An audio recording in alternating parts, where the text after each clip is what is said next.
as we approach the church, I always want to look at it from that social perspective, because I think that people don't quite realize that they just went through a social genocide. I mean, you went through something that is so painful to your body. No human was meant to be a part of a culture and then be like, screw it, and walk completely away from that culture. Walk completely away from that culture.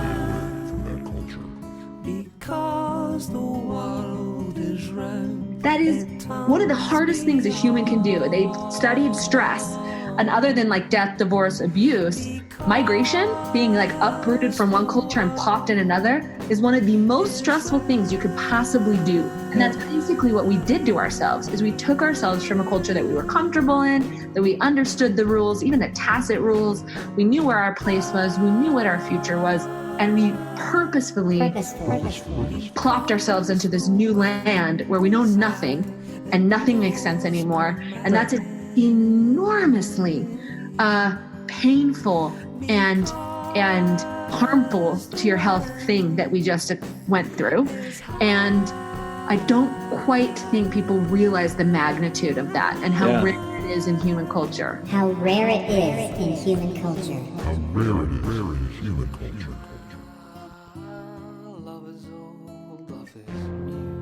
All because of logic, right? We did that to ourselves because we're like, wait, 2 plus 2 does not equal 5, so you guys must be wrong. Well, the reality is, in any other time period or culture, it wouldn't matter if 2 plus 2 isn't 5. You need to survive. This is your group. Yeah. This is your culture. Figure out how to survive within it. And it doesn't really matter. I mean, how many different logical regimes did people live in over the course of their lifetimes? I mean, no sense. Right. You just conform to what you need to conform to survive. Exactly. Sure. Yeah. And so the fact that we willingly left is just, to me, wow, it's pretty fascinating. And I think we need to talk about the real social consequences of that, even the physical consequences of that. The real physical consequences. All the electrons that are in your body are not fundamental. All the electrons that exist in your body are waves of the same underlying field. Okay, we're all connected to each other. It's like, the waves on the ocean all belong to the same underlying ocean. The electrons in your body are the ripples of the same field as the electrons in my body. I don't quite think people realize the magnitude of that. All the electrons that are in your body. Wow, it's pretty fascinating, and I think we need to talk about the real social consequences of that, even the physical consequences of that. Okay, we're all connected to each other. All connected to each other. Screw it, and walk completely away from that culture. This is Infants on Thrones, the philosophies of men mingled with humor. We are the core.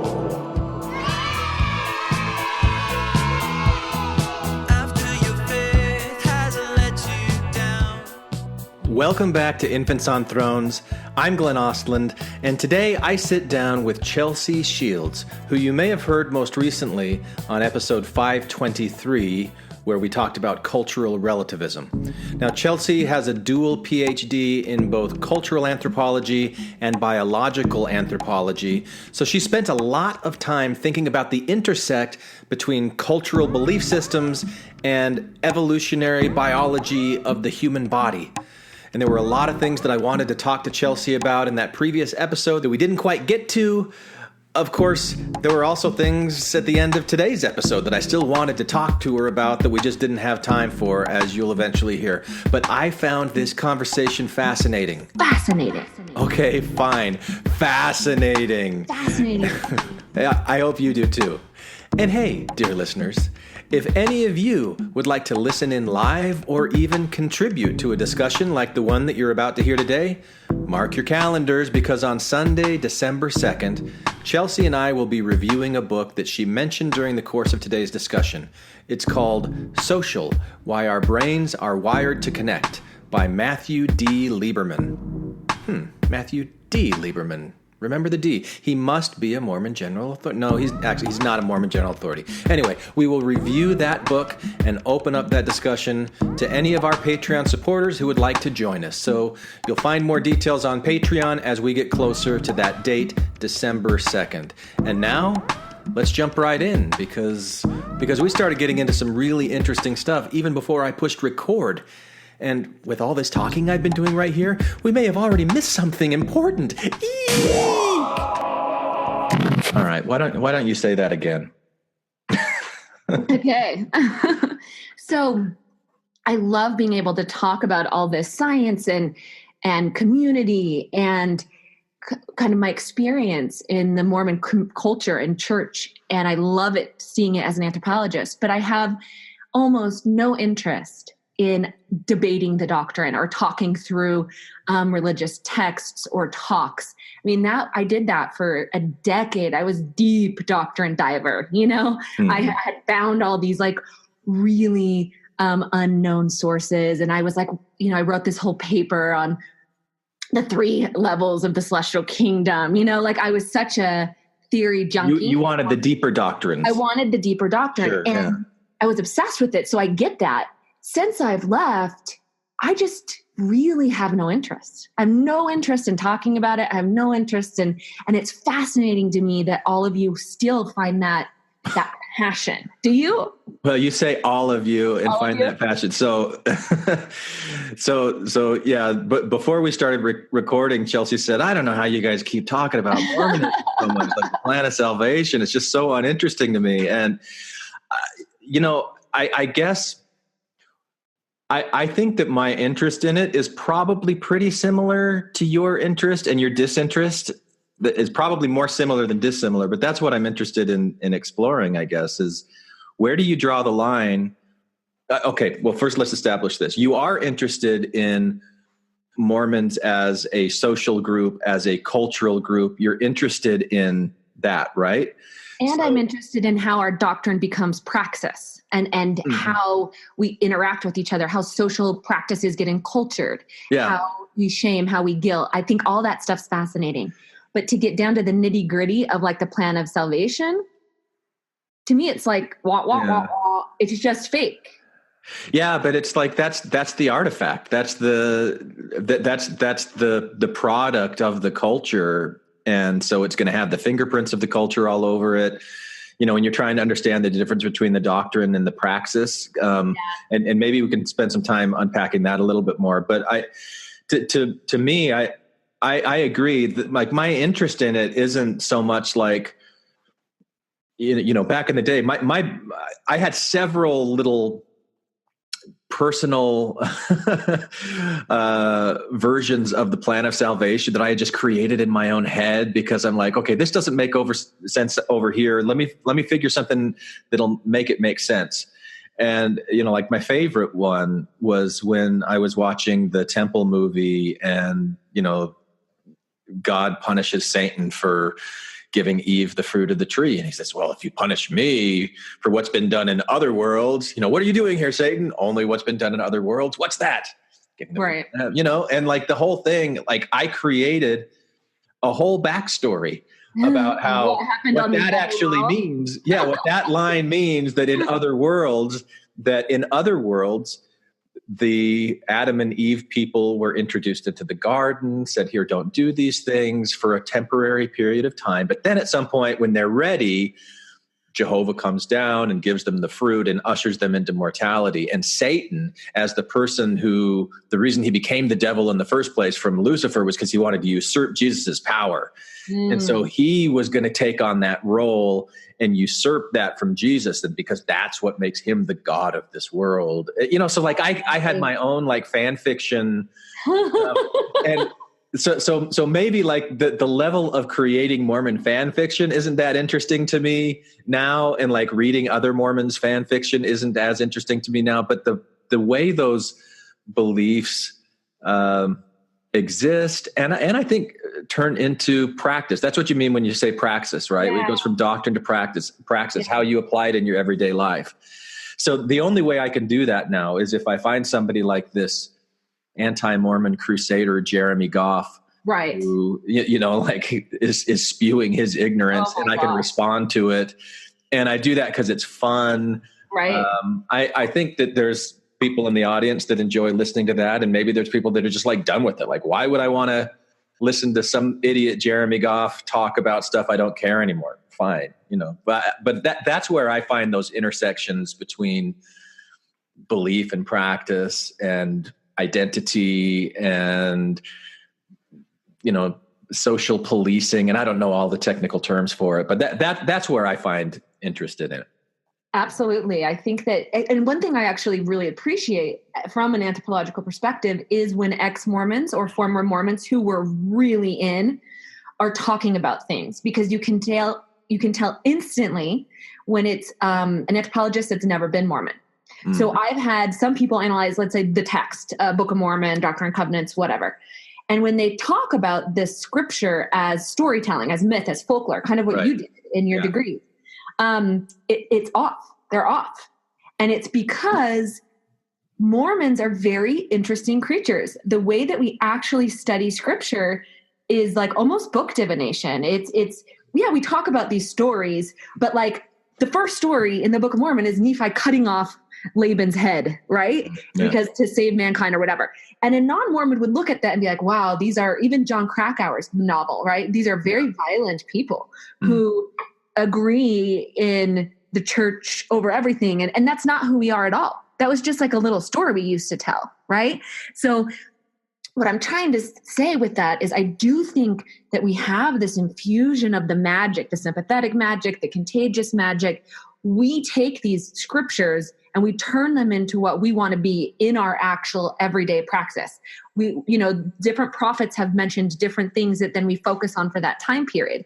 Think about in Joseph Smith's time, the scriptures really were kind of this law of consecration. It was a law book. We don't read any of those chapters nowadays. No one talks about it. It's not the way we live. And it's a social, political, economic manual. And if you weren't Mormon and you read that, you would think that's a huge part of our culture, right? Because it's in the text, and it's not. And I think that's the part that I think the insider knowledge, the emic point of view, or the internal point of view of a culture, that's what I find the most fascinating, is all those tacit pieces of knowledge in Glenn's head or in Matt's head or in my head that you could only have acquired by living out this culture. And it doesn't always map perfectly to some artifact that someone's going to find in 50 years and be like, this is what the Mormons were like. It would actually be off if we recreated Mormon culture based just on scriptural text or just on doctrine. That's not what we do. That's not how Mormons actually live. Yeah. And I think that's the part that I find fascinating. Were you the kind of kid that when you do scripture mastery, you wanted to be the first one to find it, the first one to turn to it, the first one to like have it all memorized? And oh, of course. Color coordinated scriptures. Oh, sure. Yeah. All the stuff. Yeah. Because that's an element. I think what you're talking about, different ways that scriptures function in our lives. In that case, creating some social currency. You can go, look at me. I'm good. I know. I memorized all that stuff. I know where it is. I take it seriously. Look at me. That you unless you have that experience of doing it, you might not understand that that's something that's going on in the way that Mormons interact with their scriptures. Is that an example that illustrates what you were talking about? Exactly. Okay. Or the idea that Mormons are always taught progress, read, study, learn all the best books. Right? You would think that Mormons are very into gaining knowledge. And yet I find one of the most fascinating, I find one of the most fascinating parts of my testimony devolution was the concept of be careful what you learn. Don't learn too much. Be careful what you read. Don't be too learned. And we use that word learned, and it's a very cultural thing. You don't hear that outside Mormon church as much. And it really stuck with me, this idea of doctrinally, we would say, where's the next Mozart? Where's the next, Beethoven? Be as great at what you are and who you are as you could possibly be. That's the doctrine. The reality is people who know too much leave quicker. So there's this entire practice in the church of let's get kids on missions earlier. Let's get them married quicker. Let's, we don't actually want to read and know the doctrine backwards and forwards. We want to have little nice lessons that make us feel good on Sunday. Because if you dive too deep, you start to see these contradictions. And now we're affecting, what is these mental gymnastics, like this cognitive dissonance that now people have to deal with, and it puts them on these paths. My friends who studied the least are the ones who are the most active nowadays. And I think that's fascinating. Yeah. There does seem to be a disincentive to learning, or like a ceiling, like a limit to what you're able to think of yourself as, even sources of information that are reliable or credible or not, and you're not encouraged to go in certain places. Yeah. My dad used to always talk about this research, and I don't even know where it is, if I could even find it, but it's about people who get PhDs leave religion, religiosity of people with higher degrees. And in every field or school or whatever, the higher education you get, the less degrees you have, except for at BYU, except for Mormon men, particularly. It wasn't Mormon women. I don't know if they didn't have enough or if we all left, but Mormon men were the only group that had statistically significant of getting higher degrees and staying religious. And I think that that's really fascinating. And I know that I talk about, I buck that trend. Yeah. Well, and I feel bad. I have to caveat, because I do feel like every time we talk, I'm kind of like, man, I hate men. And that's not what I mean. But I do think that there's an element of privilege there, that if you are a man, you can control your stewardship. You can make choices. You can kind of have a little bit more, freedom in knowledge, if that makes any sense. And maybe you can tell me I'm wrong if you agree. I have no idea. I think because he can be a bishop, he can be a stake president, he can make his own choices. He can say, nope, in my word, we're going to focus on service, and we're going to always love one another, and we're not really going to push that hard back on tattoos and double piercings. And, as a bishop, you can kind of weigh out the things that you want your community to focus on and the things that you don't. So if you have some issue with the temple, let's say, you just don't emphasize that as much. And you kind of have control. If you're a woman, it happens to you. So if my bishop or stake president or whatever loved the temple and I hated it, I could go every single week and it could be a lesson about the temple. And I have no control over that knowledge diffusion that's coming down on top of me. Yeah. And I think there's definitely, the male female dynamic, differences in that dynamic in the church. But just because you've got a man who's a bishop and a woman's never able to be a bishop doesn't mean that every man is happy with what that bishop's pet topic is that they want to pursue either, or that they have any power at all to change it. Of course. Just because of the penis. But no, I agree. And I think that it's kind of like, I almost think of it like alpha male versus beta male. So like in a community, the bishop or the stake president is the alpha, and he gets to decide what he's doing until you become alpha, right? And as a beta male, you have to do what he says or leave the group, basically. Yeah. And I think that has got to play tricks with a lot of men's psyche as well. It probably does, yeah. Yeah. The alpha and the beta. That used to be a grocery store where I grew up. Oh, really? Alpha, beta. Not around anymore. Cool. So you listened back to the recording that we did a few weeks ago about moral relativism. I wasn't completely satisfied with that conversation. It went in a lot of different directions. And I did, as I was preparing for the discussion, I felt like, I think I understand moral relativism better now than I ever have before. But by the end of the conversation, I was just as muddy and murky about it as I had ever been. So I don't know if you have any light to shed on the problems of moral relativism, or where it, is there a line where you go, okay, this kind of moral relativism is okay, this is where it's not. I don't get, or even just defining it. Like, how do you define relativism? And the difference, I think I mentioned 3 different types of relativism. There was the cultural relativism, moral relativism, and epistemological relativism. Right. But I think that just made it, the question is how, I think you even said earlier when you were talking about how difficult it is for an outsider to look at the Mormon church and say, okay, generally Mormons are this way because everybody has a different version of what Mormonism is in their heads. Everybody's living something slightly different. So then everyone's sense of truth or reality is relative based upon their perceptions, and it's relative based upon the way that they see the world, their experiences, things like that. Right. So when you get into certain cases, like somebody commented on our website, they wanted to hear us talk about, well, what do you do when you're talking about government issues or policy, like who gets to make the decision if everybody's opinions is equally valid, which I think is probably a false dichotomy that comes out of this, but how do you approach things? So that was a really muddled softball I'm trying to throw to you to see what you want to do with moral relativism or relativism at all. Well, it was interesting. As I was listening, I remembered why I left philosophy and became an anthropologist. So I was obsessed with philosophy in undergrad. I would take all the honors philosophy. I'd attend all the seminars. I'd go to all the classes. I loved being able to discuss this stuff at such a depth that we could get down to that nitty gritty, like what if. But it always bothered me because it wasn't rooted in real experience. Mm-hmm. In real experience in a cephalous society, so AECEPHELOUS, it's a weird word, acephalous. It means that there is no one's telling you everyone's equal. There is no like patriarchal, matriarchal kind of order, right? And the reality is there is no such thing.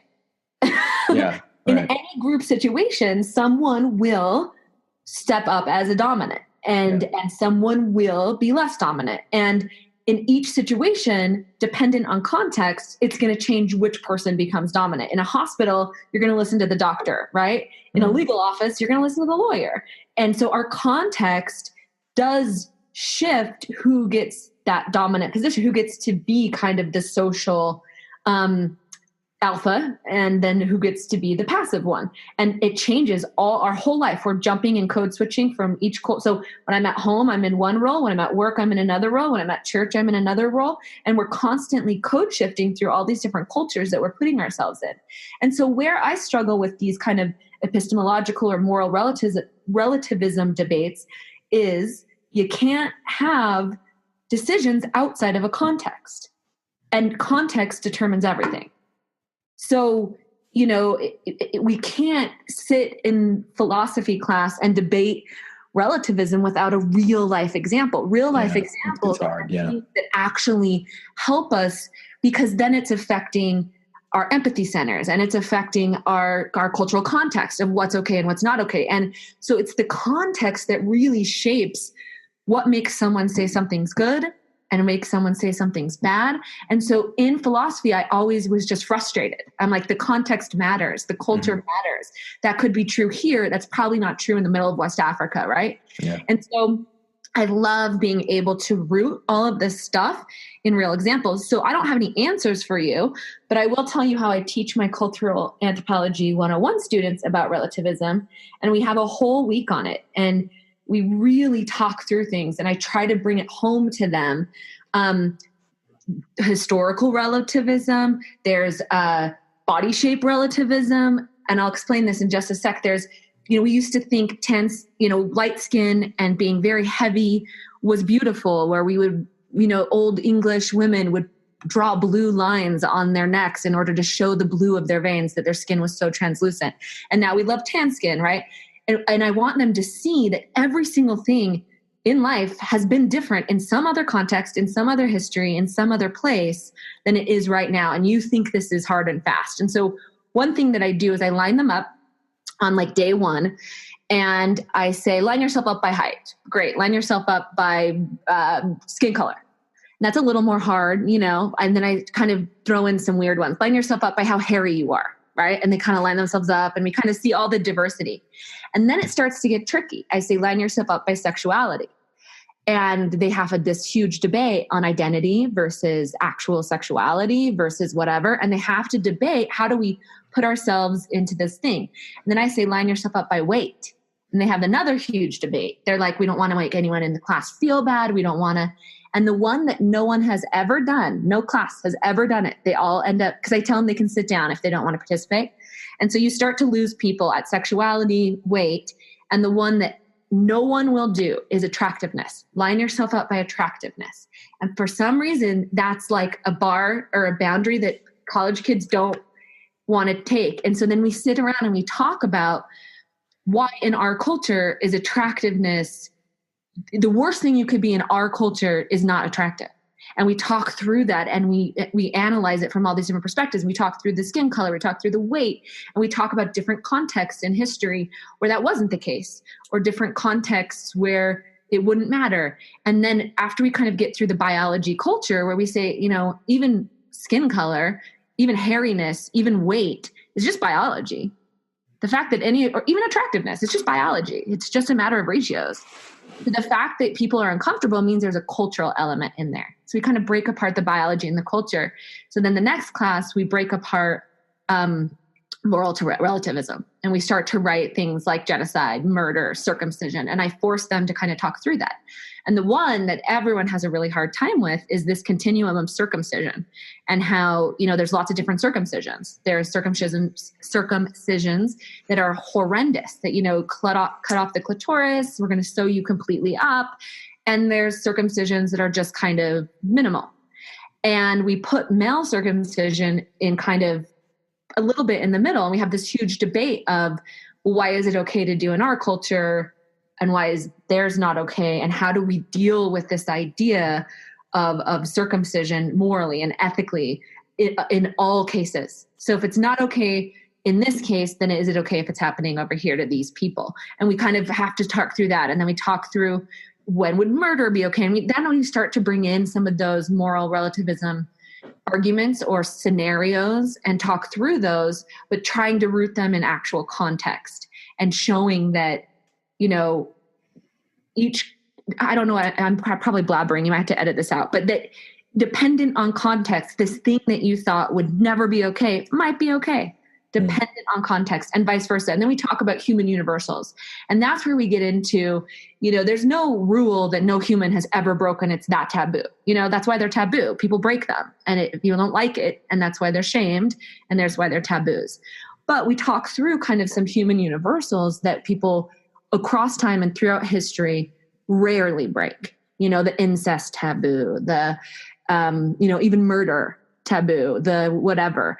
And we kind of talk through those, and we kind of realize that there is some moral fiber in our whatever DNA, or throughout time and history. There are certain rules we don't like to break. Humans don't like to break, but there's no rules that humans never break, if that makes sense.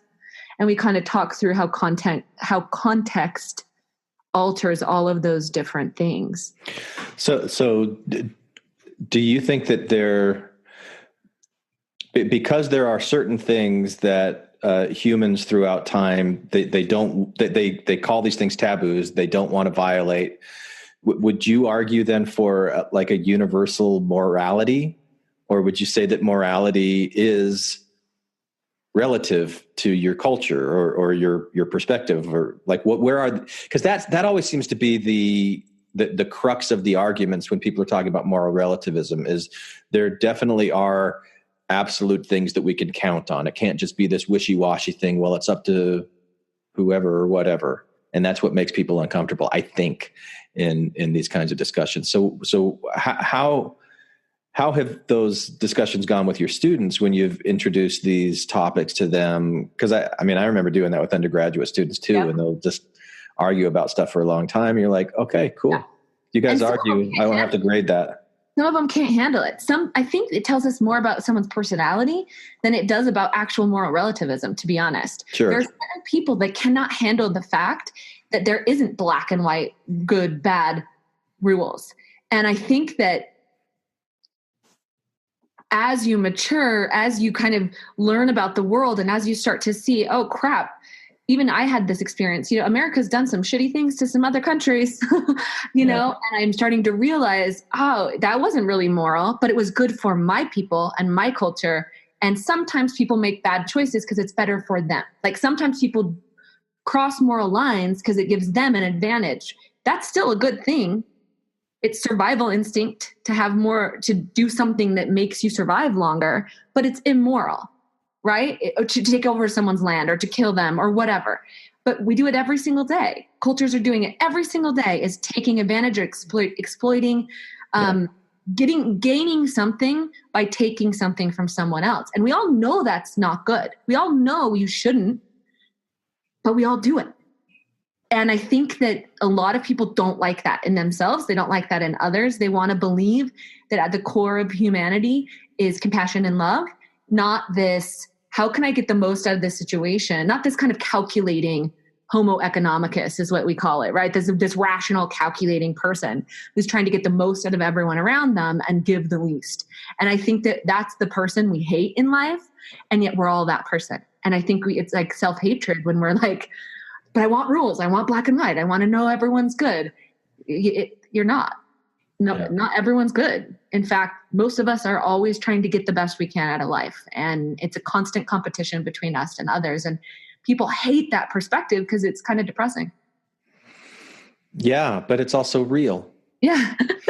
when we first came on, there was something that you were talking about that I found really interesting. And it was, as I was contemplating, how do I want to start this conversation? I was going to start by asking what is real, because you said something like there's things that will say, well, this thing isn't real or this thing isn't true, but it actually has like a very real and a very true biological impact on our bodies, on our minds, our emotions.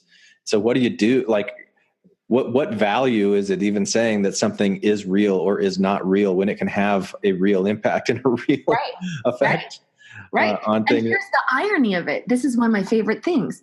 The irony is we like to put a lot of stock into text and the written word and what's real and doctrine and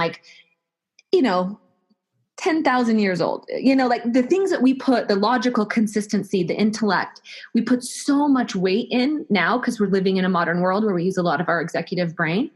But our body has been evolving for 150,000 years, just our human parts, right? Not even our ape parts or our reptilian parts or our mammalian parts, for millions of years. And our bodies don't respond to logic. Our bodies respond to context, circumstance, other humans. And so whether or not I lie to you doesn't matter if I'm having an effect, right? The logic, the reality, the doctrine, the illusion, let's say, the illusion still works even if it's an illusion, right? And that's because our bodies have evolved to affect one another.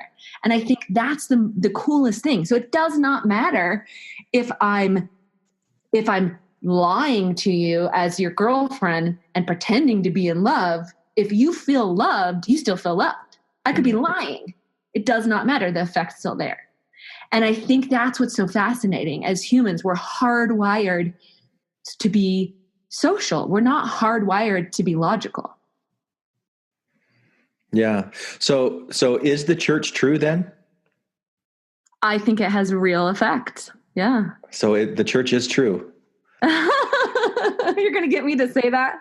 I don't know. But it's it's one of those things. Or like, well, the Book of Mormon's not true, so the church can't be true. Right. Because President Hinckley said everything hinges on the Book of Mormon. And if the Book of Mormon's not true, then it all falls apart. Well, guess what? That was also wrong. But it doesn't matter that it was wrong, because when you have enough people agreeing on it and living their lives that way and being conditioned to get rewards socially when you're getting the right scripture mastery scriptures, it doesn't matter matter who wrote it. Exactly. What matters is I know that this is what our culture is saying is important, and I'm making it important to me, and I'm signaling that to you, and that gives me biological benefits. Exactly. And so all of that stuff about us being wired to be social. And I wish we could say cult, not church. I actually hate that the church got rid of that term cult. They hate it so much because it actually describes so much of what you're talking about. So what if we changed it to, what if we pro cult? Is the cult true? My answer would be yes. Instead of is the church true? Because what you're experiencing in that whole thing you just described was not religion. You weren't experiencing doctrine. You experienced a culture. We had a way of dressing. We had a way of eating. We had our own food. We had our own language. We had our own, practices, our own rituals. It was a culture that you had participated in with shame and guilt cycles. And there's certain margins of acceptability. And if you step out of those margins, you're in trouble. And this is what a cult is, or a culture is. And that was true. Yeah. I don't know where we go from there. I don't know. And it makes understanding Mormons a lot more logical. So I think about my parents all the time. They're very believing, true believing people. Yeah. And there are times when I get really frustrated with the gospel, and I'm frustrated with the church, and just like, how can these be so blatant problems or lies or falsifications or whatever? And my parents just don't care. They are such a part of that culture. It is in their blood. It's in their veins. It's who they are. It's everything. And understanding it as this culture that provides them all the meaning, all the social interaction, all the community, all the black and white assurances that make them happy in life, they get that.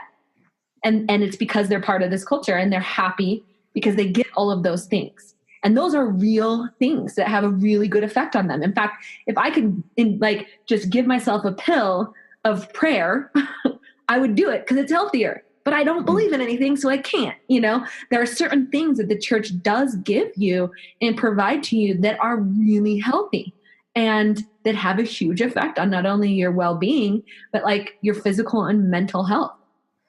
Yeah.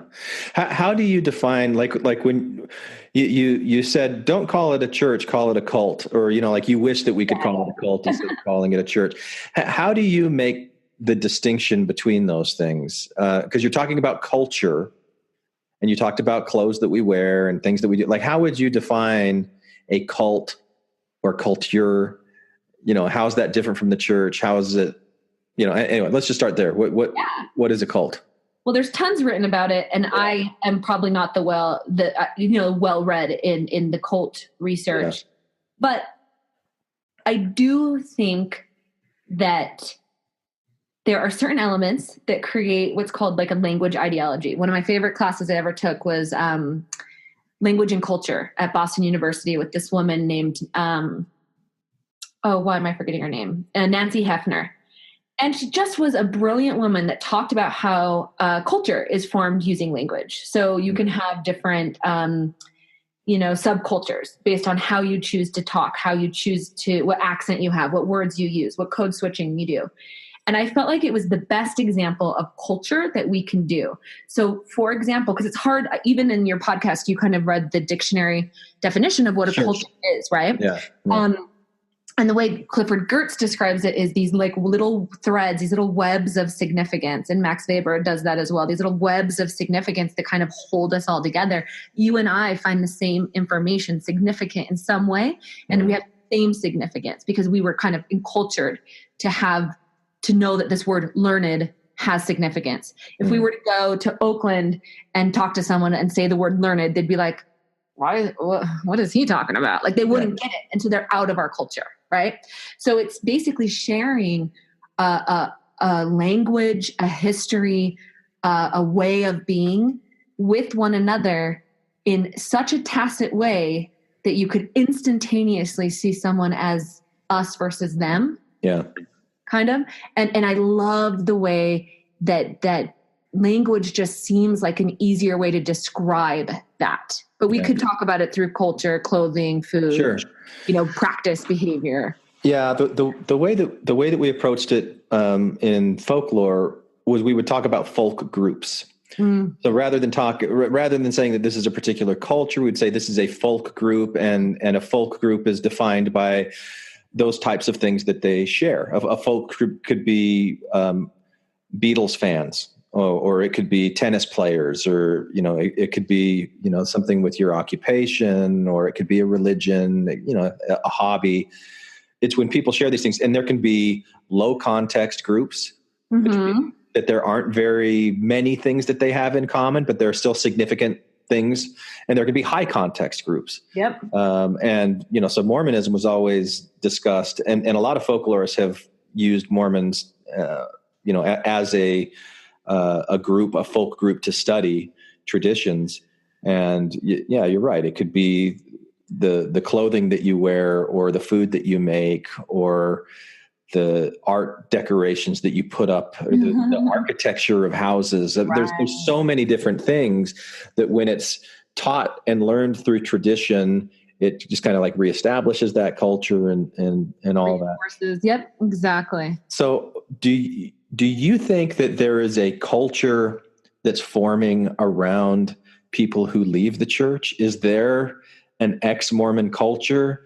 I would think that there are probably low context folk groups within a larger ex-Mormon group, but I don't know that there's a lot of high context ex-Mormon. But what do you see? Because I know that's something that we've been thinking about a lot on Infants on Thrones, and some of us talking about it maybe a little bit in the podcast. I think some of our conversations outside of the podcast, like Matt and I have talked about it quite a bit, right, and been kind of critical of what we're seeing in certain pockets of ex-Mormonism.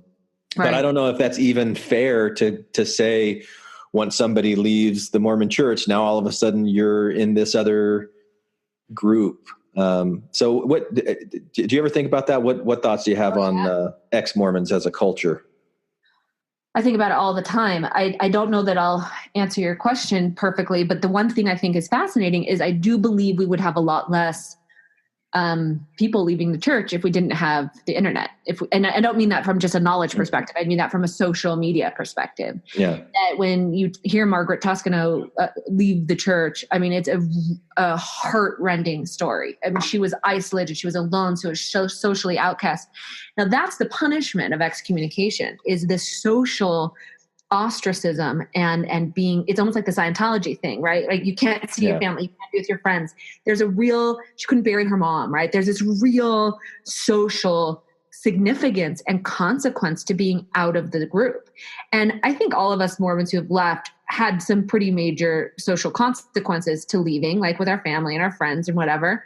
But we had so many other people to jump with. We had so many other people that were like, no, you're not crazy. You're right. We had all of this other social rewards for leaving. So it wasn't like I just got shamed. I also had ex-Mormons be like, oh, let's talk. Oh my gosh, you say, and we would bond and talk and like help each other socially. And most generations never had that. And I think that you're absolutely right. You need that tribe or that social reward for doing something hard in order to do the hard thing. Or a lot of us would have just stayed Mormon and kind of complained and, been in the nursery for a couple more years, right? I mean, I did that for many years, which is stay, and these are my people, and this is my community. And I wasn't going to leave that for nothing, right? But we do leave that when we begin to find these other people, and we can still have those feel safe in our social tribe or community. It just is now, it's not Mormon, it's now ex-Mormons. And I think that you do need that soft landing place. However, I think that healthy ex-Mormons are able to recreate their tribe. They're able to go find out who they really are outside of Mormonism, what they like, what they don't like, kind of where their interests are, and they're able to reform a community that really has all the elements that they need in their social community. I think people who leave the church and can't find that do get stuck in these really they don't build a community outside of, let's say, their online Facebook group, right? Because there's not real people in wherever they live in Missouri that's ex-Mormon that they can go hang out with. And so they spend all their social capital and all that, you're so great, you're such a good person, keep doing it. That all becomes this online community now. And I think people can get stuck in that. And you can get stuck in these cycles on social media that this is how I get validated. This is how I feel loved. This is how I feel respected. And then it's not all real. And so I think that adds another element to this, is it real or is it not thing, which is a lot of us left because we finally had other people we could talk to about this stuff, but those aren't always real relationships. And at the end of the day, I need someone to make me a meal when I'm sick or in the hospital, right? And not all of those social relationships can do that. And it does affect your health if you don't have these real people. So long story short, I definitely think there are these little subcultures. I definitely think that without those cultures, people wouldn't have left the church at such high rates. But I do think sometimes it's not healthy. That if I was still in academia, maybe that would be something I would propose to research, is the formation of an ex-Mormon community and the way that social media has, or at least the role that it's played in allowing people to make these connections. But I'd be really interested to look at, take it down to the level of, are there clothes that people wear in common, or if you're signaling something, and maybe it's not a specific way of or a specific type of clothes, but it's a specific way of dressing, or going, oh yeah, I'm going to show my shoulders where before I didn't show my shoulders, or I'm going to get a tattoo where before I didn't get a tattoo, exactly. that there are certain. One of the things I don't know if you were part of this when we did the recording a couple of weeks ago. Did I go over cognitive distortions with you when you were on there? I don't know. I don't think that was part of it. So there was one group that before it was the one where we were reviewing the street epistemologist with the 2 Mormon missionaries. You weren't on that one. But before we started doing that, I had come across these cognitive distortions through Jonathan Haidt, listening to a podcast that he and Sam Harris did about a month ago. And he was talking about these cognitive distortions, which are unhealthy ways of thinking that actually lead to depression and anxiety. And there's methods where you can identify when you have these cognitive distortions and kind of retrain your brain to perceive the world differently. And as I was looking at this list of cognitive distortions, almost every single one of them, I thought, were very deeply embedded in Mormon culture, which isn't to say that Mormonism is the source of all of these things. And that's, it's this big problem. But so like overgeneralization or black and white thinking, right. or looking at the world as shoulds, like you've got this really high ideal and anything that falls low, beneath the ideal, it just wipes out everything. There were all of these distortions. I thought mind reading was one where you don't really have enough evidence to know what other people are thinking or feeling, but you think that you do, and you think that they're judging you, or that they're off, or that they're not worthy, or something like that. And we do that with we call it discernment. Yep. It's a gift of the Spirit. And so I would be really interested to look. I do want to spend more time trying to flush out this hypothesis of mine, if that's the right word, that Mormon culture has really institutionalized a lot of these cognitive distortions, and we end up, just by virtue of being raised in that culture, we start thinking that way without recognizing that we do. And then when you leave the church, you don't just rewire your brain. Right. Those ways of thinking at the world. The church too, though. These all exist outside the church. Oh, of course. Absolutely. Yeah. And I think it's just, like we were talking about earlier, our brains, the executive part of our brains, are not that old. We have a lot of problems. There's a lot of holes up here, right? There's a lot of, we're not made to be happy. We're made to survive. And so your brain has a lot of tricks it uses to trick you into surviving.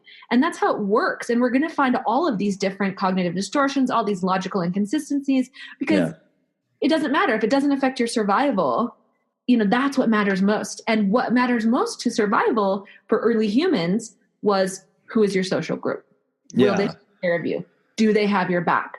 If you're pregnant and you can't get food, is someone going to bring you food? If you're attacked, will someone keep you alive until you can heal? I mean, that was the difference between life and death.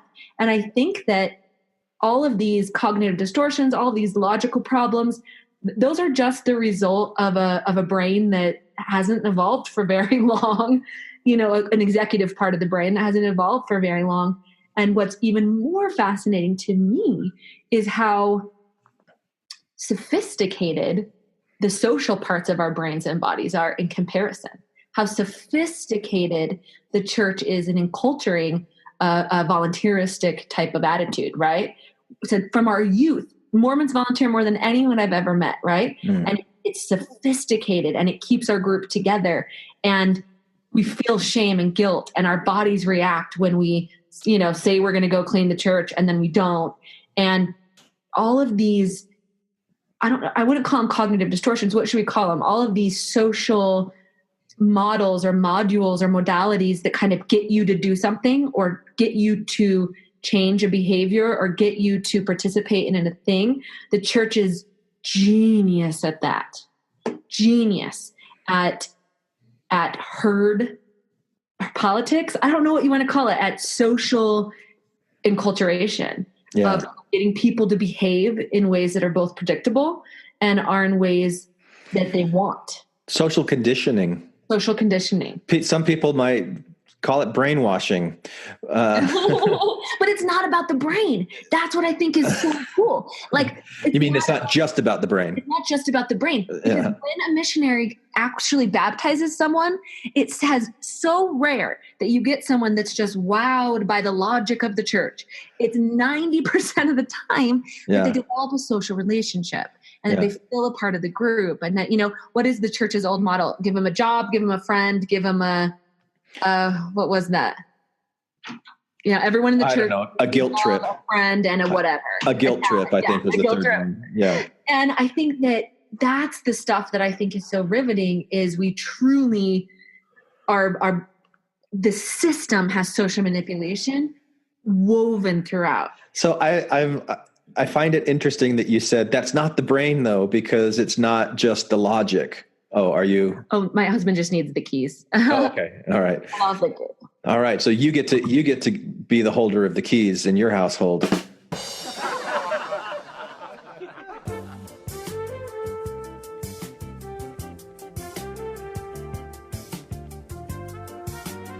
So I think where we were was I was asking you, do you remember what I asked you before your husband asked for the keys? Oh, crap. You were saying something really cool. I know. It was really cool. It was really cool. Now I don't remember what it was. So how cool can that be? No, it was. I remember being excited about it. I don't know. It was something about a culture forming around ex-Mormons having some of those cognitive distortions in it. Oh, I remember now. Okay. What interested me was the way that you talked about the brain, where I said it's these things that are going on inside of your brain, the conversion of the person who's been baptized. And you said, no, it's not the brain because it's not logic. It's actually emotional. But aren't you using kind of like a metaphor of the brain as being, this is just your logic tool and not that the brain is also your major emotional tool 100%. There? Because something that it all happens in the brain. It all, well, in the body, and how does this I've been really interested lately in like Buddhism and ego, the ego, like what is the ego, and trying to really understand. I don't think there's a single place in your brain like you could say, yes, your prefrontal cortex is your ego, but that there's different regions in your brain that are responsible for consciousness and awareness. And that's kind of what we think about when we're saying the ego.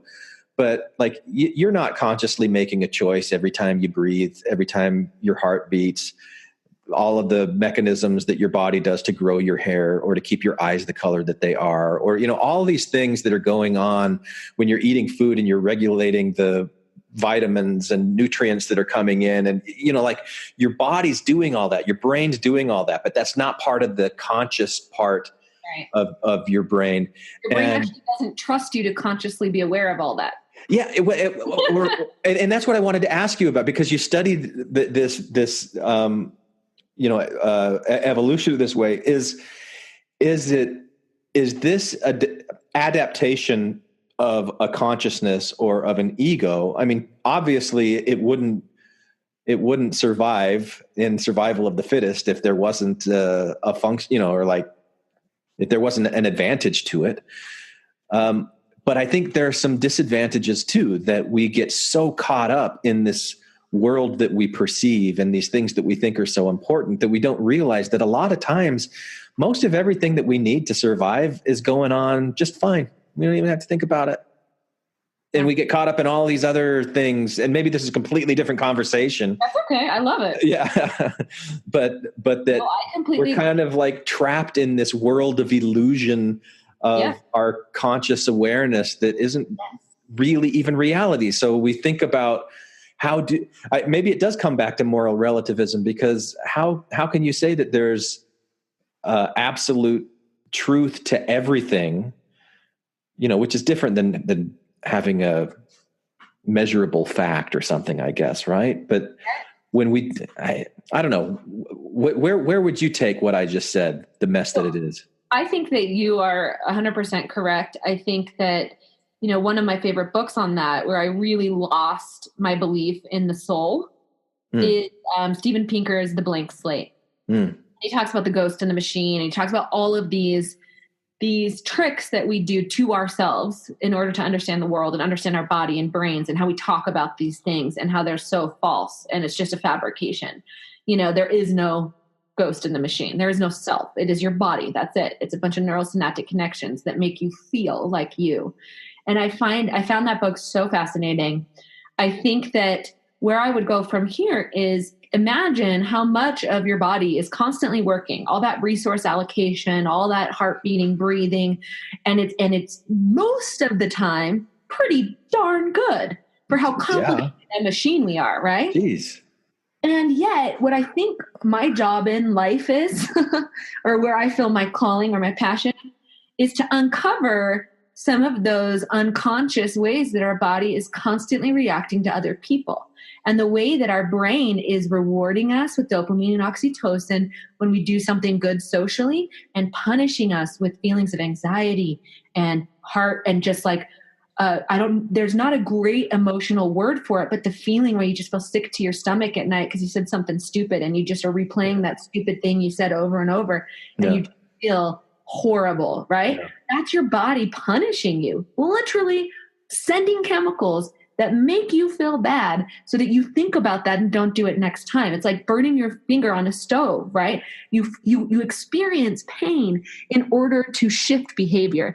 And I think what's so fascinating is how many of our body systems have been co-opted to make us better at being social. And I think there's a whole field of study in that, where from pain to pleasure and reward centers, to different hormonal, behavioral endocrinology, to placebo effect, to whatever. There's an entire field that really studies these things that 90% of humans don't think twice about.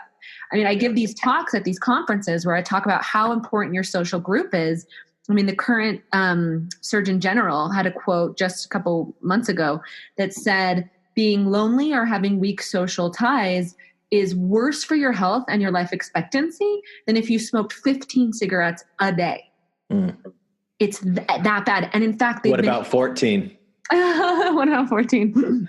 Well, this is what's interesting. They used to equate it to obesity, which is killing. I mean, how diabetes, heart disease, obesity is one of the biggest killers, especially in America. Yeah. And the Surgeon General just said weak social ties has just outranked obesity in the health problems it causes. And what's crazy is up until the last couple of years, people just weren't really studying the physiology or the biology of social connections. And some of the first research in this field was done by health insurance companies that found out it was lonely people that were costing them all the money, because they're going to the doctor to get basic care, basic friendship, basic, human touch, basic whatever. And they cost the most. Yeah. Lonely people are the most expensive. And so they started using things to deny people coverage if they didn't have enough friends. Wow. And so I think that as we approach the church, I always want to look at it from that social perspective, because I think that people don't quite realize that they just went through, and maybe this is a really offensive word, but I feel like a social genocide. I mean, you went through something that is so painful to your body. No human was meant to be a part of a culture and then be like, screw it, and walk completely away from that culture.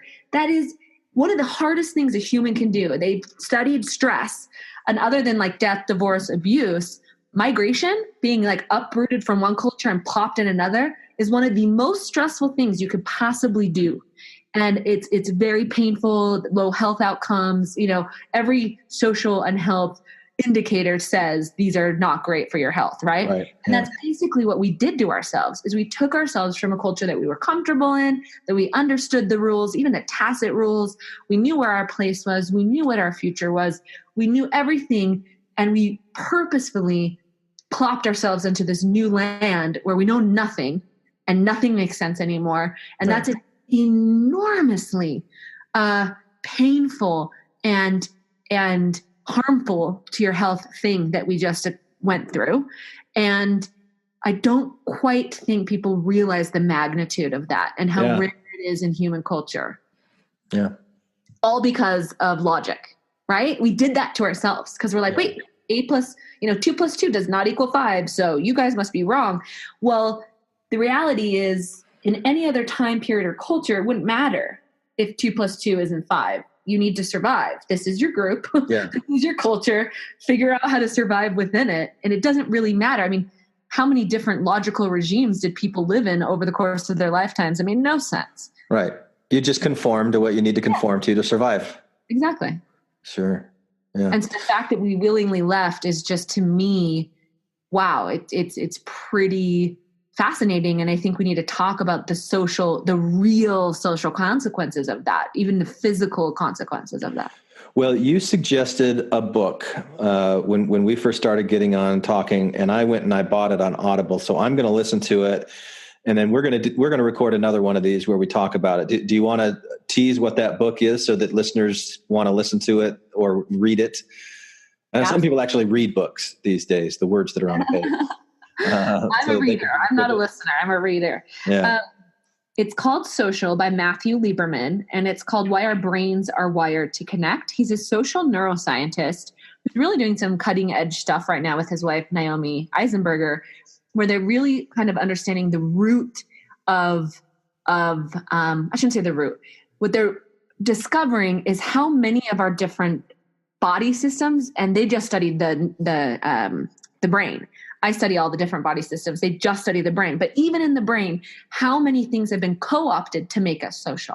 How many different parts, how much energy, how many resources go in to constantly being social? And they have some really great fMRI studies. And one of my favorite things that they discovered was that the brain is the most costly organ in your whole body. It takes about 1/3 of all your energetic resources. Sure. Yeah.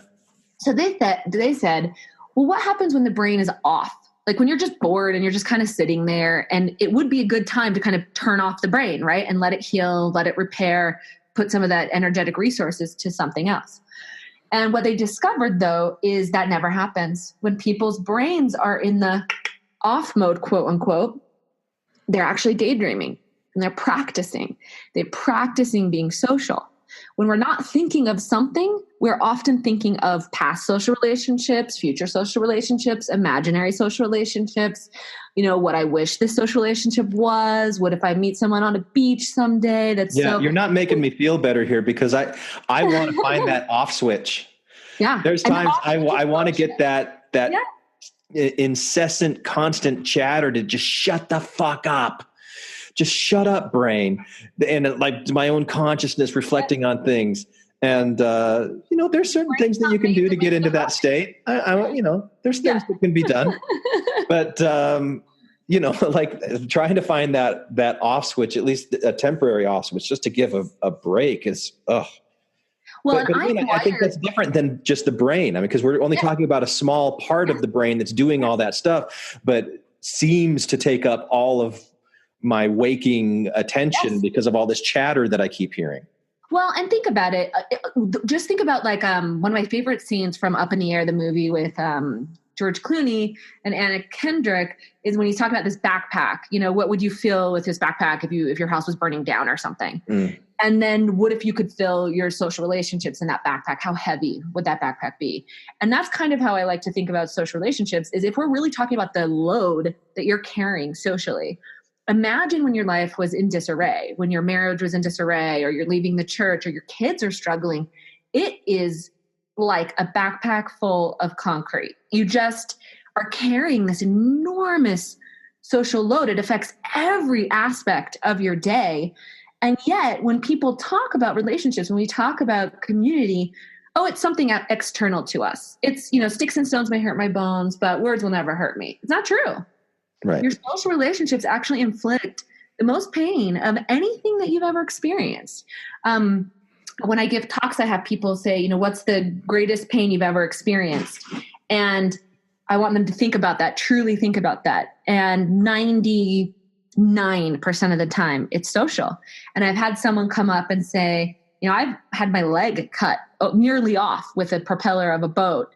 And my biggest heartache was not that. I mean, my most pain was not that. It was being, abused or broken up with, or a divorce or a death or a grief or loss or heartbreak.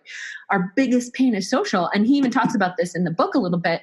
Your brain's wired to do that. It's like your brain is wired to remember the bad more than the good. We know that. That's why we have such negative thinking patterns, right? Your brain is wired to go over and over those times that you failed socially, those faux pas that you made. And our brain just recycles. I mean, I wish I could just get rid of all the tracks in my head that I constantly replayed and make myself feel bad, right? Mm-hmm.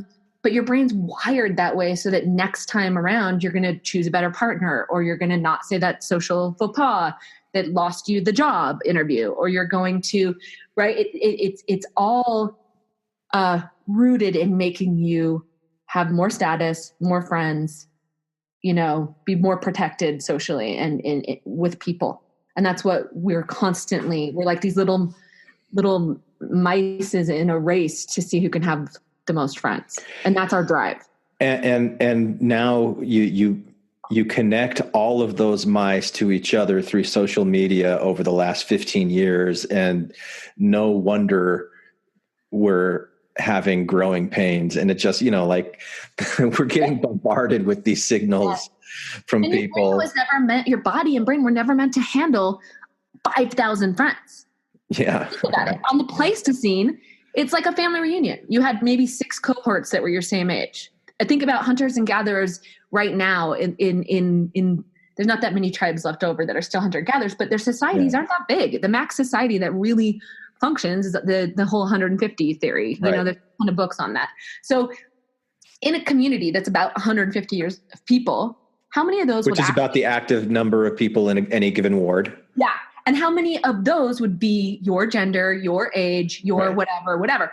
That's the normal amount of social stress, chess. I call it like chess because you're constantly thinking a couple moves ahead. Mm-hmm. Oh, this person didn't like this, so I won't do this next time. Oh, I know they like this, so I'm going to do this. And you don't know you're doing it. It's all unconscious. It's just like the body works without you thinking.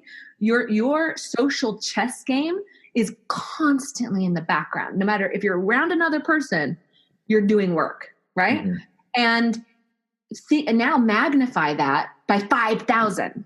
And we just were never made to handle that scale of sociality. And I think it's like killing us. It's killing our youth. Yeah.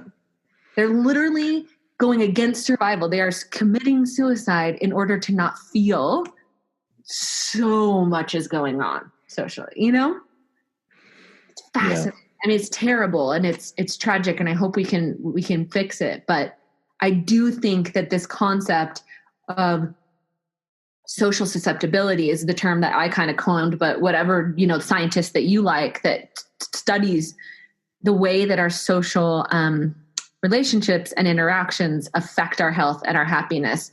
I think that's going to be the next decade. I think that's going to be kind of where all this cutting edge research is coming and what people are talking about, Well, I read this Michael Pollan book, Out of Your Mind. Do you know that book? Mm-hmm. He's great. Have you read that? I haven't read it. So that's what I hope happens. I hope that these entheogen, these psychedelic substances get whatever legalized, where you could put them in the hands of a trained therapist and say, all right, we're going to come in. You said earlier, Chelsea, that you wish that you could rewire those negative thought patterns in your brain. And what Michael Pollan is saying is actually you can. Yeah, that's what he called the book, How to Change Your Mind. You can do that. But to be able to have somebody who's really skilled, maybe a shaman, somebody that like understands the psychology, understands the culture, and can try to help you fit better into society as society's evolving. And, this stuff with the internet, it's just going to increase. It's, like what's it going to do for this species over time? It's really interesting, but we are going through these growing pains. I'm certain that it's a result of our technology speeding, like forcing our biology to go faster than it really can. Yep.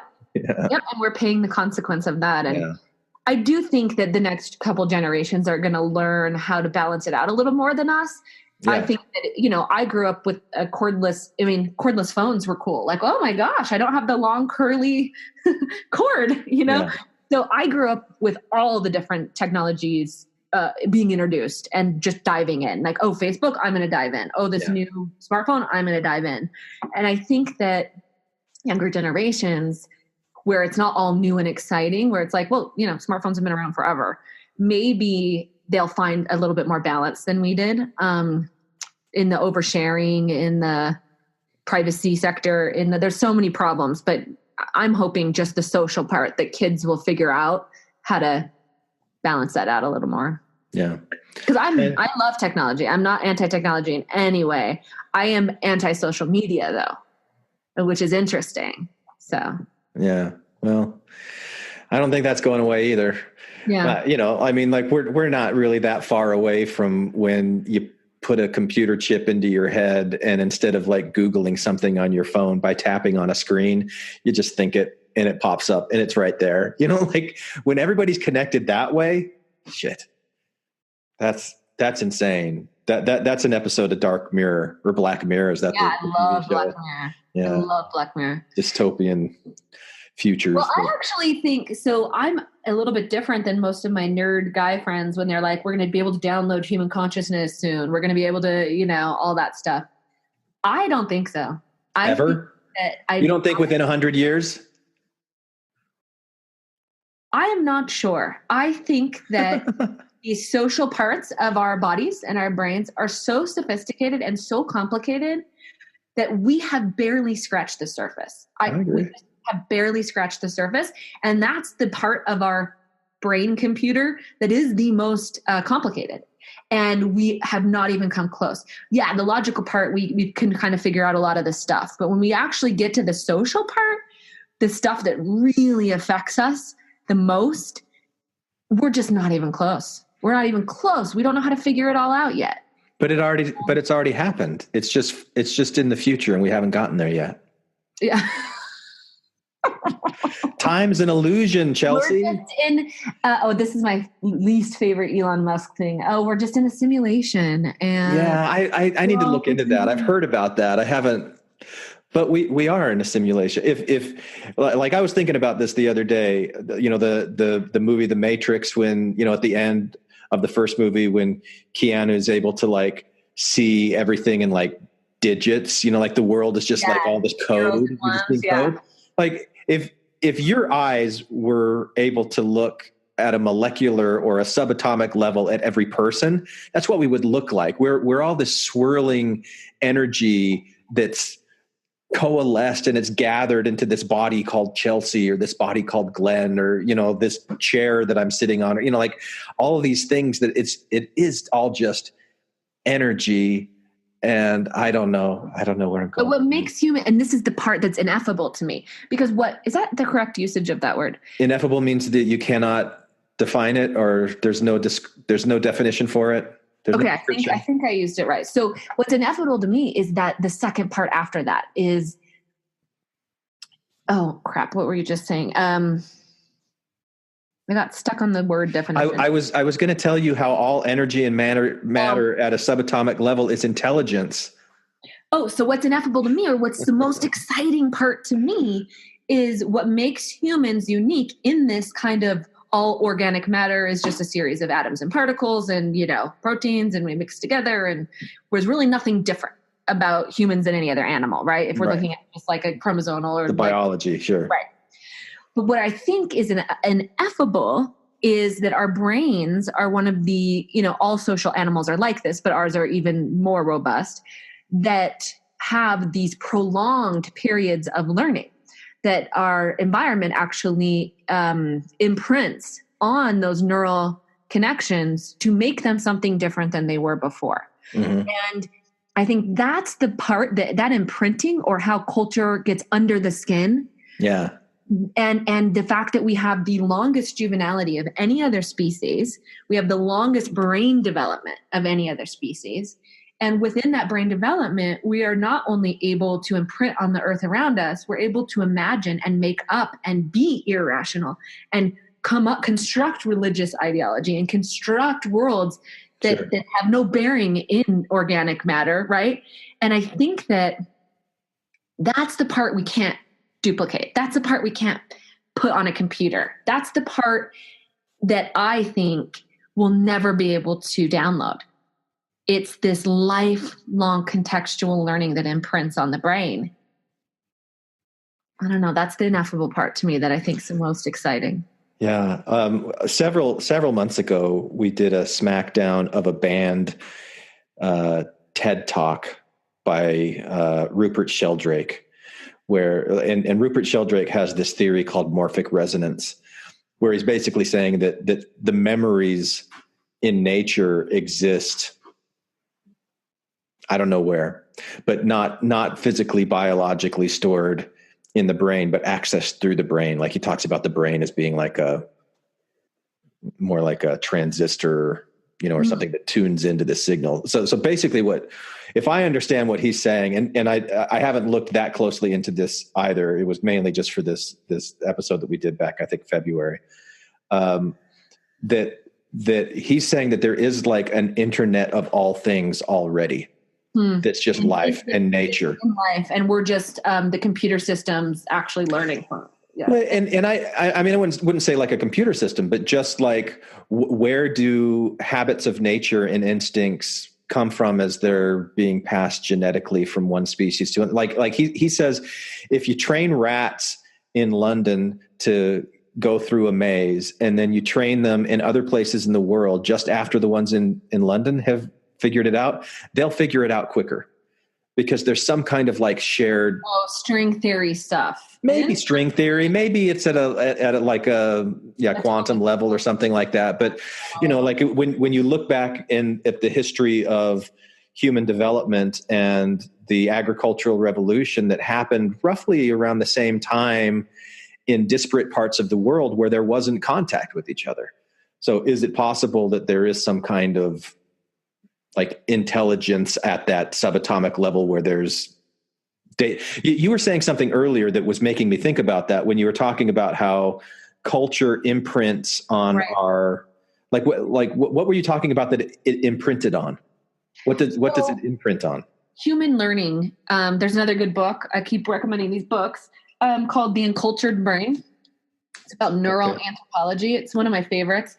They talk a lot about this and they kind of break it down that the human brain is so plastic in order to learn from its environment, to learn the specific language, right? We're born with language centers, but what language we will actually learn, the actual conjugations, the actual characters is dependent on our culture. And then that imprints on the brain, right? There's certain, the way I was taught that in my linguistic class was like, you've got this switchboard that can incorporate any language on the planet. Yeah. And as you're going through in those like early developmental years and you're hearing where you are, you'll like flip on the glottal L switch or flip it off or, like things like that they've been able to say. So like, where does that switchboard exist that we're being born into this world with this blank canvas? And we've just got that. I mean, that's the process of evolution and our genome. Is it just genome or is there something else to it? Well, there's a ton. So there's two different ways to handle this. So one way to handle it is to talk through the actual science there. So there is a genetic, it's called a PKU, I think, gene. And there's this really cool story about this family that wasn't born with that gene and they're unable to construct sentences. So there's nothing wrong with their brain. but they're lacking the part that allows them to to put syntax together correctly. That's one of those switchboard things. Humans just know there's always a subject, there's always an object, and you can say sentences correctly. This one gene does not allow you to do that. And they were able to discover it because it's one family in London that has this PKU gene or whatever. So there is a genetic part of that switchboard. Mm-hmm. There's also a morphological part of that switchboard. Philip, was it Philip Gage that shot himself and changed his personality? Like all the psychology 101 Oh, right. Yeah. like actual morphology does impact you. However, neural cells are so plastic that a different part of the brain can take over some of the functioning. And we know that for certain types of your cells can do multiple jobs. So there's a cellular, there's a chromosomal, there's a morphological, there's all these different things. And I am not in any way persuaded by it exists out there. No, it's all biology and we're just not smart enough to figure it out yet. Yeah. But even if you say it's all out there, you're saying it like in this kind of woo way, like it's all out there, yeah. But and then you go, but it's not, because it's all biology. But all biology is out there too. I mean, can you describe anything in this world that you can't relate to biology? Well, so for me, the way I chemistry, or wherever the lines are drawn between the scientific disciplines, right? To me, nothing exists out in the world. What the magic is when my specific brain goes into a specific context, that interaction creates something new that's never happened before in life.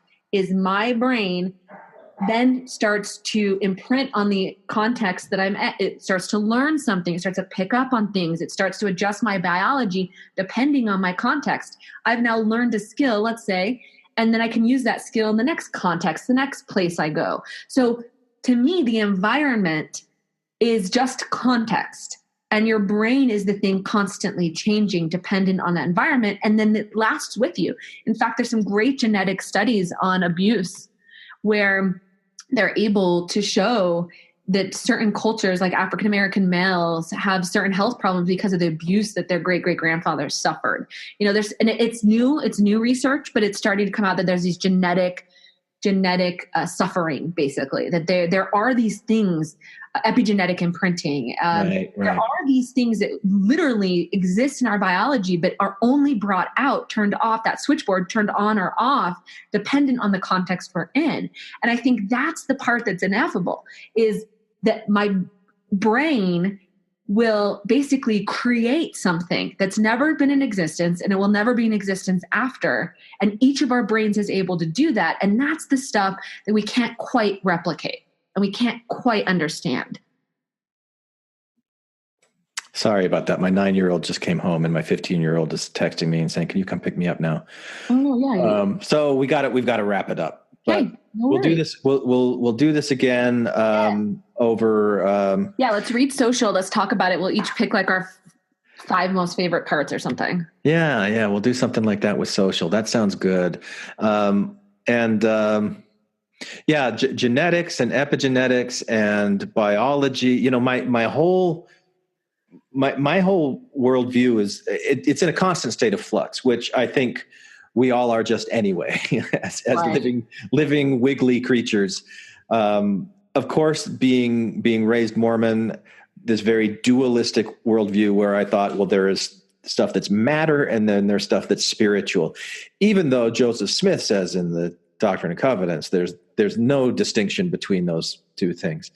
Now that I've left the church and I've been through the atheist phase, I think I'm swinging out of that, kind of like a pendulum thing, not where like I'm going to go and adopt any human definition of God, but this idea of a separation between material and spiritual things. Mm-hmm. I just don't see that I think that's an old, outdated model that doesn't really serve us anymore. Because if you're talking about what is a spirit, and you go, okay, well, if I was trying to describe a spirit when I was a Mormon, I would have said that it was energy. Or I think the way that it's defined in the Doctrine and Covenants is it's light, or if it's like refined light or purified light or something like that. Well, what are we made of? We're made out of energy. So do we have a spirit in that sense that is eternal? I mean, the energy that we're made up of, I think, is eternal. I don't think that it's always organized in this form that I'm in right now. I don't even think that the energy that I have that makes me up is the same energy I had 9 years ago, because all of these things change, and it's just weird. But I don't think that going into these kinds of conversations and saying, oh, well, that sounds like woo to me, that's not scientific, you're a dualist if you're talking about spiritual things. I think it's just a way of shutting down conversation and shutting down inquiry that I'm interested in pushing past that, and just exposing my own ignorance and just curiosity with these kinds of things. So I'd love to have more conversations Absolutely. like this with you, Chelsea. One last thing I'll say, because I know you have to go. That's fascinating, because to me, that's where the magic starts to happen. I hated the church when they taught ex nihilo creation of man, just out of blue, man was created, right? I hated that, because to me, the magic of evolution is in understanding how the human eye developed over time, and it's backwards, upside down, and like how our guts evolved and how our heart evolved, and all the little things that needed to happen for us to have a brain that can even believe in an abstract thing like God.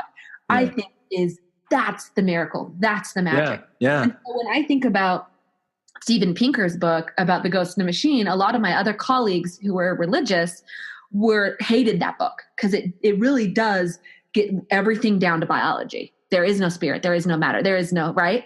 And they hated that book. But I found magic in it, because to me, as an explorer, as a scientist, I don't like the woo-woo. I want to get rid of the woo-woo and dive deeper into then how does that neural connection actually form? And what is that? We can't end on this note, though. I know. We can't end on this note, because you say you hate the woo, and I love the woo. I love the woo. I don't know how you can understand the human mind without understanding the woo that's in it, and explore like all of the beliefs and things that make up people who they are without the woo part of that too. And the woo part, if we had enough information, is always understandable.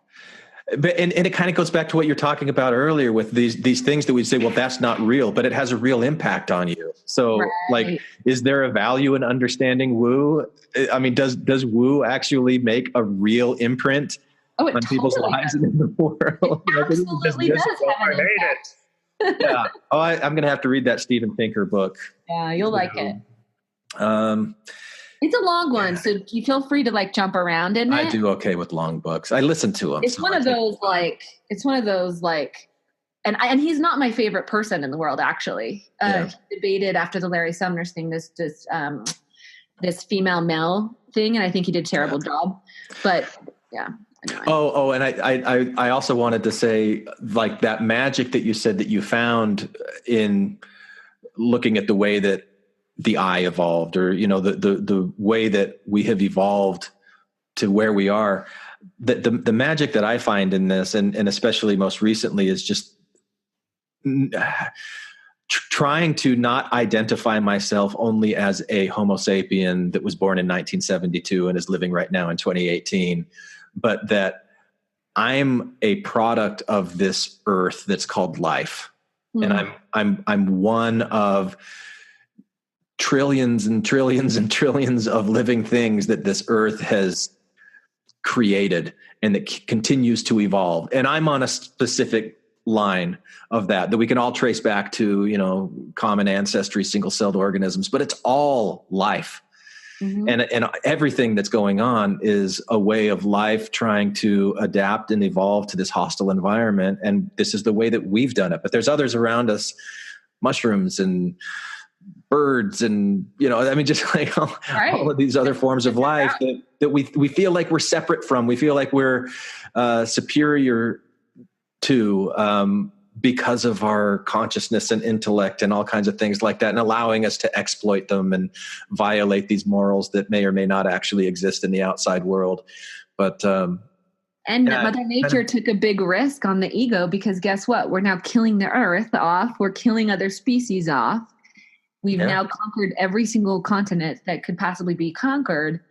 And it's because this, and you could argue it's because we have this really strong sense of self and like ego, that like, I'm going to go conquer that. I have a right to that. I have self, right? That allowed us to flourish in a way that other species have not ever been kind of at this rate or this degree.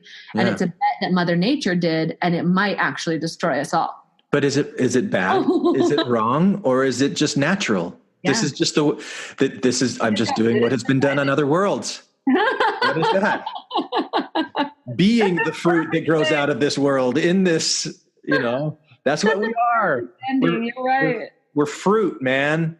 We're fruit. And it's like this outer body, this mind, all these things. We're just a delivery system for the genetic code that we're passing on to future generations and evolving and perfecting over time. That's all we are. That's it. And stop. We're not necessarily. I'm going to take umbrage with one thing you said. We are evolving. Just one. We are evolving. We're not perfecting. So evolution doesn't make things perfect.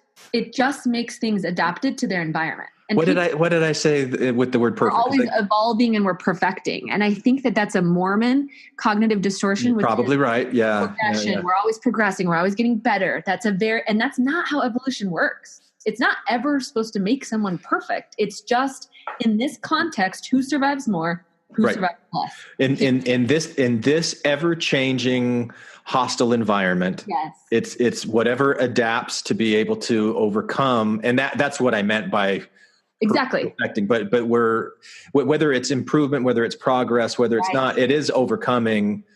And so where we've got challenges like this social media on brains that did not evolve to be connected to this many people in this way, continue to evolve. And not only that, our bodies have evolved to our environments traditionally, right? Yeah. Climate, shelter, clothing, food. And what we've created is such mass human technology and human culture that our bodies are now adapting to man-made things. And I think that is a huge shift in human evolution if we're ever going to go back and kind of the Pleistocene. And I think this time period will be our next big shift, which is our bodies and brains are constantly adapting to worlds we ourselves created, and we don't know how they're going to change. And you know what's funny, and this really is where we have to end, even though it's going to be hard to, is that we also make this distinction between something that's natural and something that's man-made. Come on. It's all natural. Yeah. We are nature. We are natural. If we make something, we're not making it, it's like that ex nihilo creation thing about Mormonism. We're not creating something out of nothing. We're not, like, even when we're synthesizing new chemicals and things like that, it's just, we're manipulating nature. We're creating nature. It's all natural. And that's where we'll end. Yep. You're right. Cool. Thanks, Chelsea. It was good to talk to you. You too. Okay, wow. Look, I got to tell you, Chelsea and I recorded this episode about a month ago, and I haven't listened back to it until today. And I really enjoyed listening back to it. I hope you did too. I'm going to go back and listen to it again.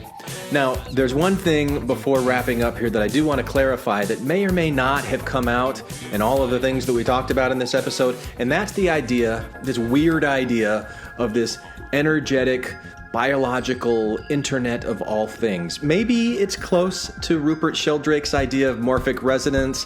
I still haven't spent any considerable time looking very closely at that, but I do like what I think of the idea. I like thinking about evolution as the way that life grows and adapts and improves, not perfects, I got it, Chelsea, improves, in its capacity to survive in a hostile environment, an ever-changing hostile environment. And that the trials and errors of evolution not only express themselves within each evolved species of life, but maybe also connect to some great underlying source of life that began growing out of this planet in the first place. I like thinking of that. I like thinking about the trillions of cells that make up each human body, the way that they function like tiny machines, how each cell contains within its nucleus the DNA genetic code for everything that is possible for our bodies to do, and that genetic code that has evolved over millions of years of trial and error. I like thinking about the way that environmental stimuli interact with those cells and determine how cells develop and function, which genes get turned on and which genes remain dormant. the way that our cells integrate with the environment around them and communicate with each other, passing information back and forth to regulate healthy cellular function. And I like to think of the impact that we have on the very environment that in turn is impacting our very biology. I like wondering if that same kind of environmental integration and communication that exists between our cells also exists with the trillions of atoms that make each cell what it is, and if that same integration and communication also exists between the atoms and its subatomic energy, the protons, neutrons, and electrons that make our atoms what they are. If there really is anything like a morphic resonant Internet of all things, that's where I would expect to find it.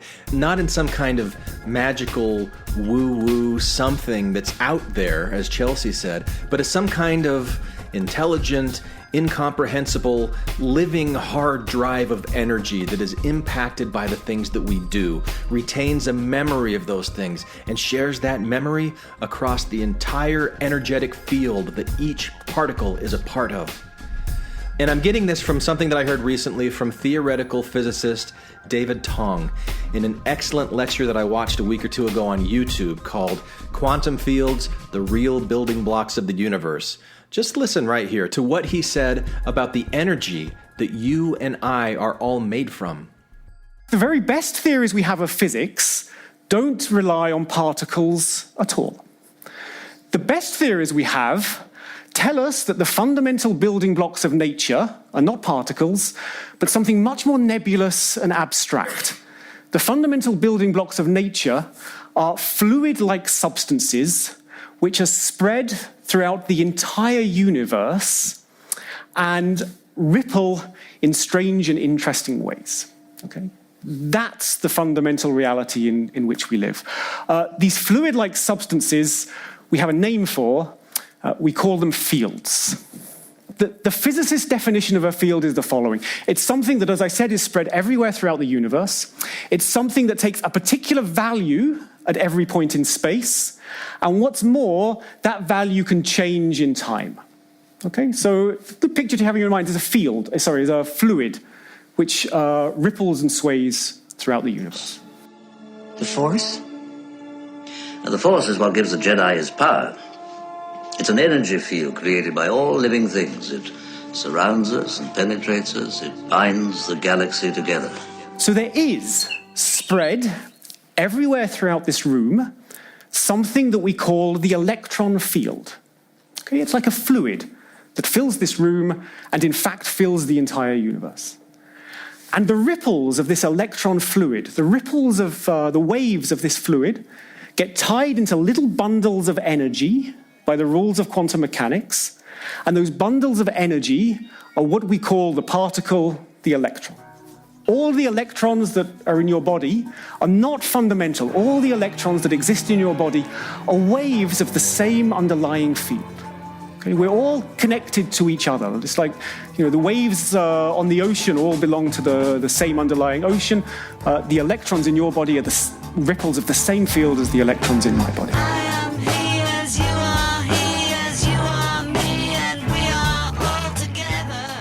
Master, sir, I heard Yoda talking about midichlorians. I've been wondering, what are midichlorians? Midichlorians are a microscopic life form that resides within all living cells. They live inside me. Inside your cells, yes. And we are symbionts with them. Symbionts? Life forms living together for mutual advantage. Without the midichlorians, life could not exist, and we would have no knowledge of the Force.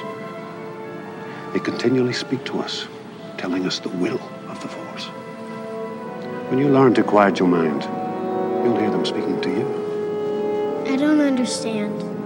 With time and training, Annie, you will. You will.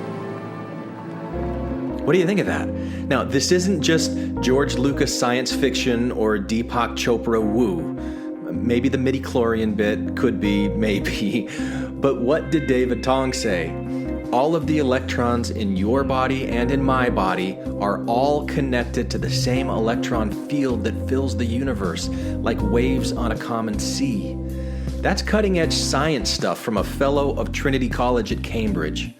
But of course, I try to be careful with what I do with it, because nothing in what David Tong said supports the idea of intelligence or shared memory, morphic, resonant, internet hard drive of all things. Those are just ideas that I like thinking of and playing around in my imagination, because I just find it fascinating. But also, what it's doing for me is it's kind of bringing back some of that spiritual, in quotes, awe and wonder, that meaning to life that Mormonism used to fill for me, where I'm able to imagine myself as one of trillions of life forms born into this world who thinks and feels and experiences what I and only I, with my unique combination of everything that makes me who I am, what only I could or ever will think and experience and feel. And I like to imagine that all of that information from my experiences, and then by extension all of yours,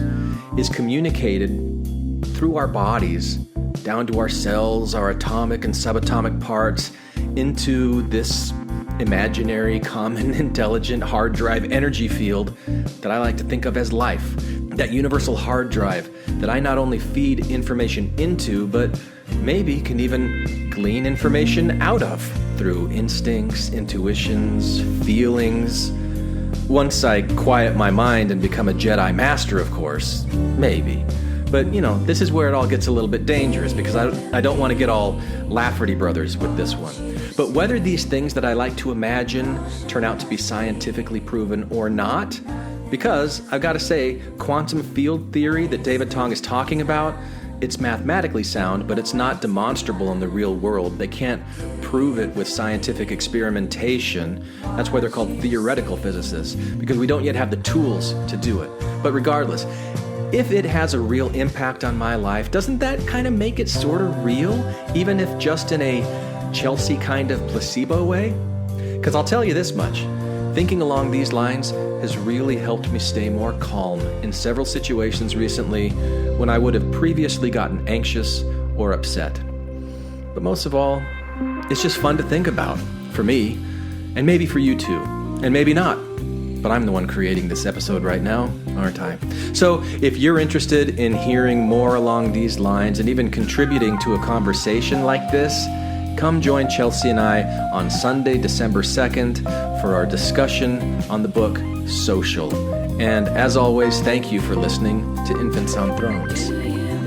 Hi, this is Hillary. Matthew. Ryan. Carol. Keith. Ashley. And I like to play bingo online while listening to Infants on Thrones. You can comment on this episode on the website, infantsonthrones.com. And if you really like what you hear, give the Quorum a 5-star rating and write a short review on iTunes. I did. Anyone for the closing prayer?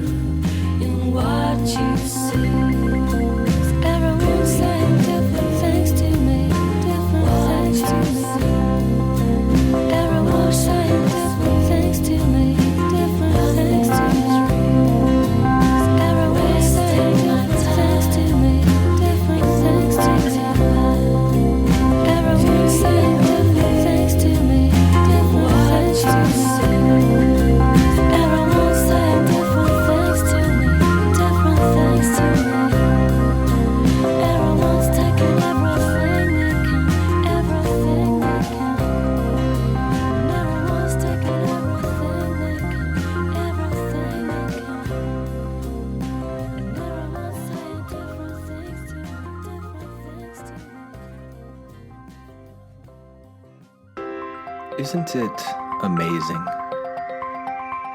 Isn't it amazing that we are alive? We typically define life as anything with a capacity to metabolize, to grow, to reproduce, to respond to stimuli, to evidence some degree of intelligence, and of course, to die. Yes, that unavoidable ability to die. To cease the functions of life, to degrade back into the building blocks whose cooperation and diversification and harmony made us alive in the first place. But that's what each of us are, a single, self-contained, living organism. Well, single and self-contained may be stretching it just a bit, because there are actually around 32 trillion cells in the human body, and each one of those cells is alive. They metabolize, they grow, they reproduce, they respond to stimuli. They have enough intelligence to communicate and coordinate with other cells, to diversify, to cooperate in harmony, and of course, they also eventually, unavoidably, die.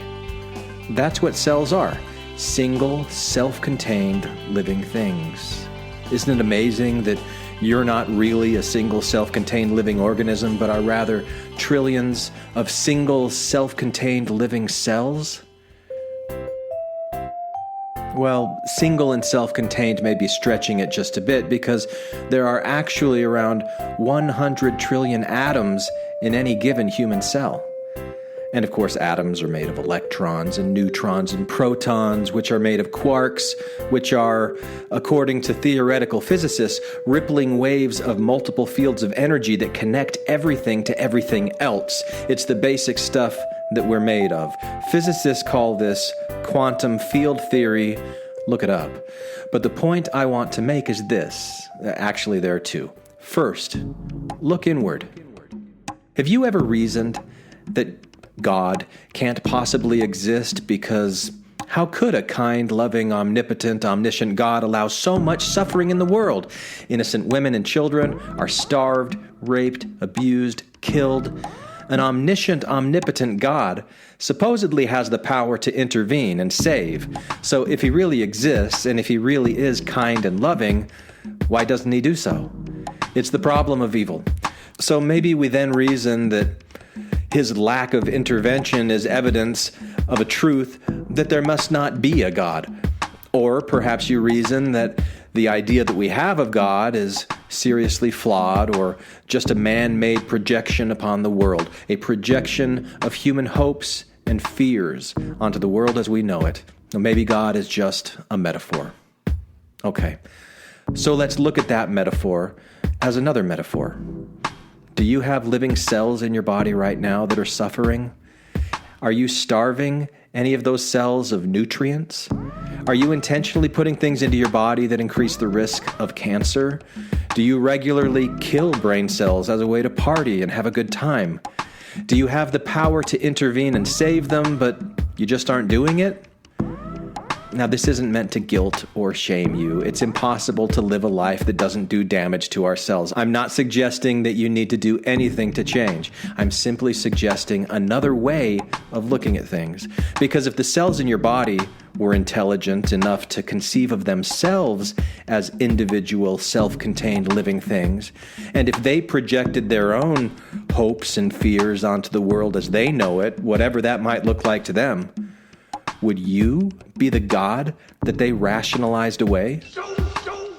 Is this metaphor too far off from the truth? I mean, think about it, and then examine your reaction to it and ask yourself why you feel about it the way that you do, regardless of what your reaction is. So that's the first point that I want to make. And here is the second. Look outward. We are made up of trillions of harmoniously cooperating, single, self-contained living things. Look at what that cooperation and diversification and harmony has done to create so much beauty and diversity and life in this world. What would it take for humans to get to that level of cooperation and diversification and harmony? Not only with other humans, but with all of the trillions of other living things. What would the single, self-contained living thing look like if we did for that what our cells do for us? Would you call that God, Source, the universe, everything? What do you think about that as a metaphor? And then once again, why do you think it? But here's the thing. It's not just a metaphor. This is happening. This is life, and you are a part of it, whether you recognize it or not. As is everything else around you. Animals, trees, fungi, bacteria. Even rocks and metal and cloth and plastics and other man-made substances that we don't typically think of as being alive, it's all still made from the same basic stuff as you and me. It's all connected to the same quantum fields as you and me. We are a part of everything that ever is, ever was, or ever will be. Right here, right now, living a life as you. Isn't it amazing? Thank you for listening to Infants on Thrones.